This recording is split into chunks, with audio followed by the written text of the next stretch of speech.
Joe Ramsbottom Marriott Edgar Joe Ramsbottom rented a bit of a farm from its owner, Squire Goslet his name.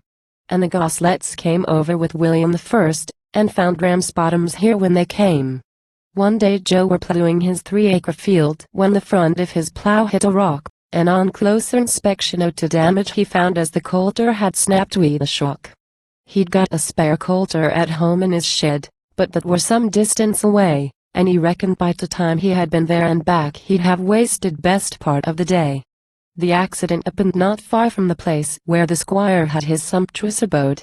He thought he might borrow a coulter from him, and save going back all that road. He were going to ask, but he suddenly stopped, and he said in quo, "Nay, I'd better not call.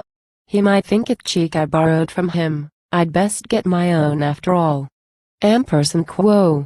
He were going off back when he turned to himself and said in quo, "That's a garmless idea. The land you were plowing belongs to the squire. It were his rock as caused all this ere." Ampersand quo.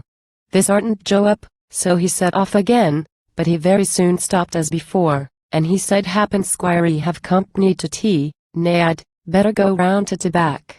Then he answered himself in a manner quite stern and said in quo, "Here's a nice howdy-do. You can manage without him when all's said and done, and where would he be without you?" Ampersand quo. Joe knew this were right and he knew it were just, but he didn't seem happy somehow, so he said in quo, "Well, there's no harm in paying a call, and I needn't say aught about plow." Ampersand quo. This suggestion that he were afraid of the squire were most deeply resented by Joe. He said and quo, "Right. I'll show you. I'll go up at once. At the worst he can only say no." Then he said and quo, "After all's I've done in the past he would have a nerve to decline. He ought to be thankful to give me his plow, see I damage his rock did to mine." Then he said and quo, "Who is he to be puffed up wi' pride, and behave as if he were King Dick? He's only a farmer the same as myself, as I'll tell him and all jolly quick." Ampersand quo. Then he turned round and looked himself straight in the face, and he said in quo, "What you were scared of beats me. Ramsbottom's was landlords when Goslet's was note, and it's him should be working for thee." Ampersand quo. Then he said and quo, "I'm surprised at myself, so I am, to think I should so condescend as to come hat in hand to a feller like him and ask if he's aught he can lend." Ampersand quo.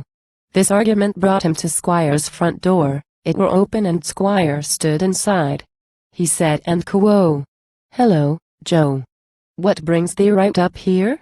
Ampersand quo. Ampersand quo. "You'll know in a tick." Ampersand quo. Joe replied. He said and quo, "P'raps you think yourself better than me. Well, I'm telling you straight that you're not, and I don't want your coulter. Your plow or your farm, you can do what you like with the lot." Ampersand quo.